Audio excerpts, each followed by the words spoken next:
Bismillahirrahmanirrahim. Alhamdulillahi rabbil alamin wa bihi nasta'in wa nusalli wa nusallim ala sayyidina Muhammad wa ala alihi wa sahbihi wa man tabi'ahum bi ihsanin ila yaumiddin, amma ba'd. Wa qala al-muallif rahimahullahu ta'ala anhu wa nafa'ana bi 'ulumihi fid dharain, amin. Faslun, ini satu fasal fi izalatin najasah, pada bicara tentang hukum hakam menghilangkan najis.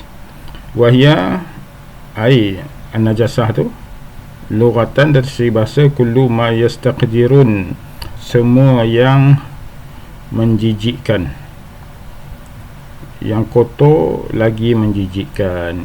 Qadar, kotor lagi jijik. Wa syar'an, dari segi syarak pula, mustaqdirun, perkara. Dia mustaqdir, isim fa'il, perkara yang berfungsi mengotorkan, yang bersifat kotor, lagi menjijikkan. Yamna'u min sihhati solat, yang menegah daripada sahnya solat. Sebab ada juga kotor dan menjijikkan, tapi sah juga solat. Contohnya macam apa tu, lumut-lumut, apa tanah, simen, apa lagi, lemak-lemak binatang kan. Jadi itu kotor dan menjijikkan juga, tapi sah dibawa solat. Yang ni yamna'u, tidak sah. Haitsu la murakhas, sekira-kira tidak ada rukhsah. Maksudnya tak ada tolak ansur. Kalau banyak pun dia najis, kalau sikit sebesar ujung jarum pun dia najis. Tak ada rukhsah, kena dibersihkan.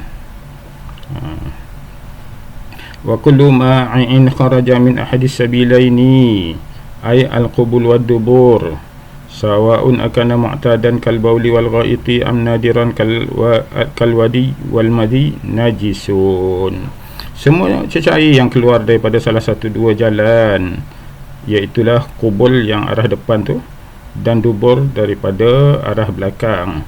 Sawa'un akana mu'tadan, sama yang keluar itu yang biasa keluar, seperti al-baul, kencing, dan ghaid, tahi, am nadiran, ataupun dia jarang lah, benda yang nadir, yang jarang. Seperti air wadi. Air wadi ni biasa lelaki ya, kerja penat-penat, dia keluar sebagai tanda penat. Biasanya bangun tidur atau dalam tidur dia keluar, tanda penat. Wal madi, madi ni tanda syahwat. Sebab biasanya sebelum keluar air mani, keluar madi dulu, ataupun keluar madi tak keluar mani kan. Seperti Sayyidina Ali mengatakan, anak rajulun mudzah, aku lelaki yang banyak keluar madi. Jadi air madi tu najisun, najis. Sawa'un akana dzalika min hayawani makulin amla, sama ada semua yang keluar tadi tu daripada dua jalan tadi tu daripada binatang yang boleh dimakan ataupun tidak boleh dimakan. Li ahaditsid dalati ala dzalika, sebab ada banyak hadis menunjukkan kepada yang demikian itu. Faqad rawa al-Bukhari, telah meriwayatkan oleh Imam al-Bukhari bahawa Nabi sallallahu alaihi wasallam lamma ji'a lahu bihajaraini wa rawthatin, bahawa Nabi sallallahu alaihi wasallam ketika didatangkan kepada baginda dengan dua biji batu dan seketul rawthah, tahi kering, dah keras lah, lama dia dekat padang pasir tu dah jadi macam batu. Liyastanjia bihima, untuk Nabi beristinja dengan benda-benda tadi. Fa'akhadha al-hajaraini, maka baginda mengambil dua ketul batu. Waradda al-rawthah, Nabi menolak yang tahi kering tadi tu. Wa qala hadha raqsun, maka Nabi bersabda hadha raqs, ini najis. Nabi kata raqs tu najis. Wa qaluhu sallallahu alaihi wasallam, dan sabda Nabi sallallahu alaihi wasallam fi hadithi al-qabraini, pada hadis dua kubur. Amma ahaduhuma fakana la yastabri'u minal baul. Nabi kata adapun salah satu kubur itu maka dia tidak istibrak pada kencingnya. Jadi Nabi dalam hadis lalu dekat satu tempat, kebetulan di situ ada kubur. Nabi kata innahuma la yu'adzaban, kedua-dua penghuni kubur tu sedang diazab. Wa ma yu'adzabani bi kabiran, bukan sebab mereka berdua tu buat dosa besar, tapi salah satunya Yamshi bin Namimah, suka bawa cerita mengadu domba. Satu lagi tidak istibrak, tidak selepas kencing tu dia tidak istibrak, maksudnya tidak memastikan semua kencing tu keluar, habis keluar. Sama ada dulu pada sebelum daripada ni, tajuk najasah dah dihurai sedikitlah tentang hadis ini. Jadi istibrak tu boleh dengan berdaham ataupun dengan urut tempat laluan kencing tu supaya memastikan semua najis tu keluar, ataupun dengan bersenaman bongkok-bongkok ataupun berdiri duduk. Manakala perempuan pula urut tang ari-ari tu supaya pastilah kencing tu semua keluar. Tapi rasanya kalau perempuan jarang berlaku lah kan. Tapi untuk ni ihtiyati, ambil sunnah, istibrak jugalah. Mungkin boleh bersenam sikit, bongkok-bongkok ataupun duduk bangun atau seumpamanya, sehingga dia merasakan sudah puas lah, puas hati, sudah puas hati. Kalau tidak istibrak, maka kalau kebetulan keluar kencing tu tanpa disedari, itulah di antara penyebab seksa kubur tadi. Sebab najis tu keluar, maka batal lah solatnya bernajis. Kalau dia keluar sedang solat, biasa sedang solat lah, masa dia bongkok, ataupun tanpa disedari dia berjalan-jalan, mana dia sedar kan, dia keluar masa tengah jalan. Itu lagi bahaya. Dia gunakan pakaian yang sama untuk solat pula, sedangkan tengah jalan tadi dia dah keluar. Wa qisa bihi sa'iral abwal, dan dikiaskanlah dengan kencing yang keluar pada anak Adam tadi, manusia ni tadi, dengan semua kencing-kencing yang lain. Walau sedikit pun dikira najis juga. Hukmul mani wa hukmil bayd, hukum air mani dan hukum telur. Sebab air mani keluar daripada kubur, bayd ni telur tu keluar daripada dubur. Jadi macam mana tu? Itu najis juga ke? Jadi musannif kata illa al-maniyya, kecuali mani, mansub dengan mustathna minhu,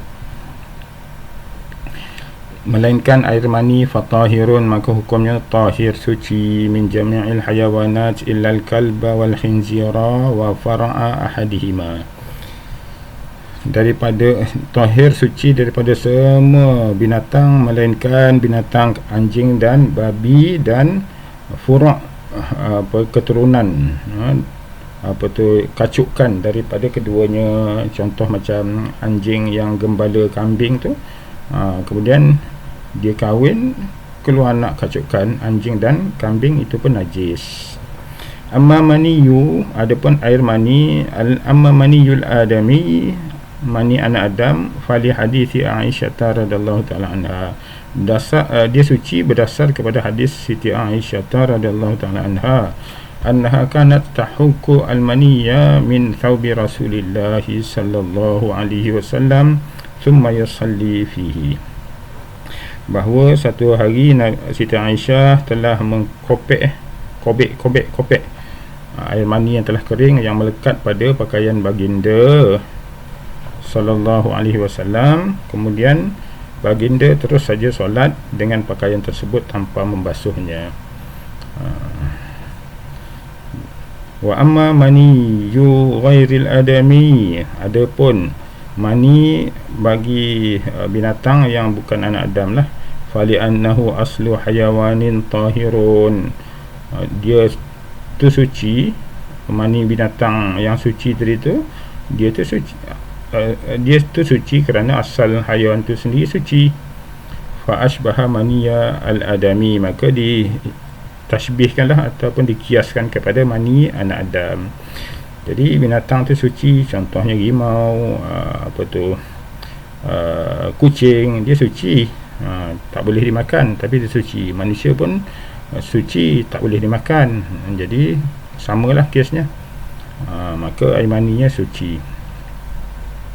Wa yustahabu ghaslul mani, dan sunat membasuh air mani itu kama fil majmu', seperti yang disebut dalam kitab Majmu' Imam An-Nawawi, lil akhbari sahihah fihi, kerana terdapat banyak hadis-hadis sahih menyatakan tentang sunat basuh air mani.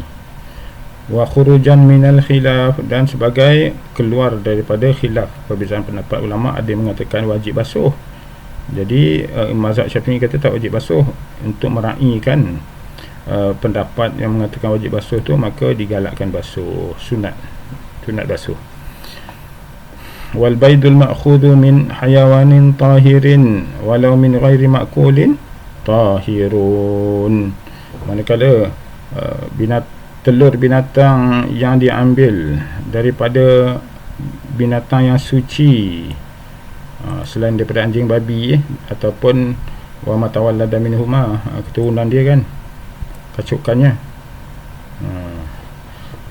sekalipun telur tu daripada binatang yang tidak boleh dimakan, hukumnya suci. Contohnya katak suci, tapi tak boleh dimakan. Telurnya suci juga, tapi tak boleh makanlah telur katak, sebab menjijikkan.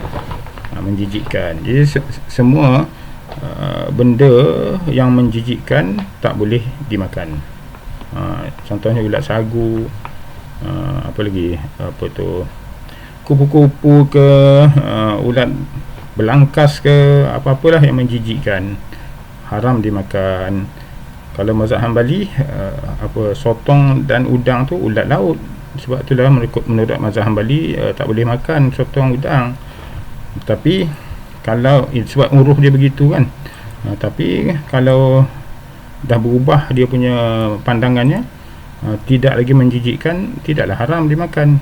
Kerana ada hadis yang menghalalkan semua bangkai, al-ma'u tahurun kan, daripada yang hidup di dalam air tu, semuanya bangkainya halal. Halun maitatuhu, Nabi kata kan, halal bangkainya.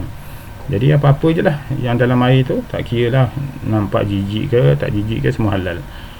Contohnya pumpun, cacing yang hidup dalam air tu, pumpun tu, apa ni cacing kan, tapi Nabi kata halun maitatuhu, halal, maka halal makan.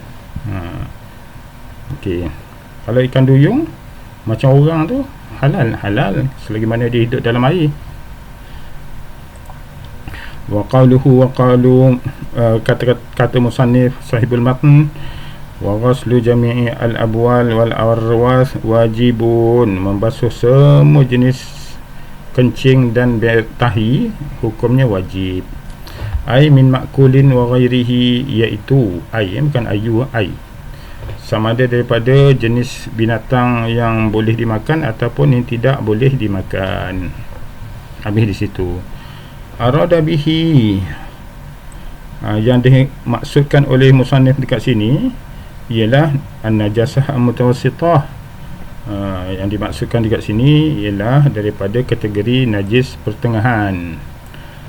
Tapi musannif sahibul matan tidak sebut najis mutawassithah, dia terus datangkan contoh. Tapi kita peganglah ini ialah jenis najis mutawassithah. Jadi ini kategori daripada muallif, sahibul iqna. Jadi najis mutawassithah ini ialah dari kategori najis mutawassithah seperti al-baul wal ghaid, kencing dan berak. Mengapa muallif kata ini ialah daripada kategori najis mutawassithah? Bidalili dzikri an-najasah al-mukhaffafah wal mughallazah ba'da zalika. Berdasarkan, berdalilkan kepada apa yang disebut oleh musannif tu, pada akan datang tentang najis, kategori najis mukhaffafah dan najis mughallazah akan datang. Dia tak sebut di sana najis mukhaffafah, najis mughallazah, dia tak sebut istilah tu. Cuma macam di sini juga dia datangkan contoh terus, kencing dan tahi. Jadi kita fahamlah, kalau kita nak kategorikan najis tu kepada 3, maka yang di sini daripada kategori mutawassithah. Di tempat lain musannif sebut baulul sabi, kan, kencing kanak-kanak lelaki yang kurang daripada 2 tahun dan syarat-syarat begitu, itu daripada kategori mukhaffafah, seperti mana yang disebut dalam tajuk najasah sebelum daripada ini. Wa yakfi ghasla dhalika marratan, berpadalah membasuh najis mutawassithah tadi tu dengan 1 kali basuh saja, 1 kali basuh saja. Li hadithin, berdasar kepada hadis, kanat as-salatu khamsina wal ghuslu min al-janabati wal bauli 7 marrat. Adalah solat tu pada permulaannya difardukan 50 waktu. Manakala mandi daripada junub pula diwajibkan 7 kali, dan basuh kencing pun 7 kali. Falam yazal Rasulullah sallallahu alaihi wasallam yas'alullah at-takhfif, maka berterusanlah Rasulullah sallallahu alaihi wasallam memohon kepada Allah Subhanahu wa taala akan keringanan, hatta ju'ilat as-salatu khamsan, sehingga dijadikan solat itu hanya tinggal 5. Wal ghuslu minal janabati marratan wahidatan wa minal bauli marratan, dan mandi junub tu cukup dengan 1 kali, dan basuh kencing pun 1 kali. Rawahu Abu Daud, diriwayatkan oleh Abu Daud, walam yad'ifhu, dan Abu Daud tidak mendhaifkan hadis ini, berarti dia sahih lah. Wa amruhu sallallahu alaihi wasallam wa amrihi, dia ataf kepada li hadis, dan perintah Nabi sallallahu alaihi wasallam bisabbi dhanubin ala baulil a'rabi, untuk mencurahkan 1 beldi air ke atas kencing a'rabi, Arab Badui. Di mana kisah orang Badui ni datang berjumpa dengan Nabi sallallahu alaihi wasallam dalam masjid. Dia masuk masjid, dia kencing dulu dalam masjid. Jadi Nabi larang sahabat sergah-sergah dia, nanti dia lari habis bersepah kencing di satu masjid. Jadi biarkan dia habis kencing. Selepas habis tu Nabi pun perintahkan, arahkan, ambil air dan siram di atas kencing tu lah. Masjid Nabi ketika itu lantai dia tanah, pasir. Bukan macam sekarang. Wadzalika fi hukmi ghaslatin, wadzalika fi hukmin ghaslatun wahidatun, yang daripada riwayat ini kalau tinjau dari segi hukum hanya sekali basuh, iaitu curah aja, tak ada payah banyak kali. Wa huwa hujjatul wujub, dia adalah hujah kepada wajib yang wajib, pada basahan wajib, 1 kali. Selepas itu itu sunat lah kalau seandainya nak betul-betul bersih. Kalau 1 kali tu dia tak hilang, tapi dah mengalir lah itu, tapi ada kesan bau lagi, itu sudah cukup. Okey, sebab yang wajib 1 kali. Kalau tidak hilang, nanti adalah perbicaraan selepas daripada inilah, iaitu tajuk taqsimun najasah ilal hukmiyah wa ainiyah. Wallahu ta'ala alam. Cukup setakat ini dulu.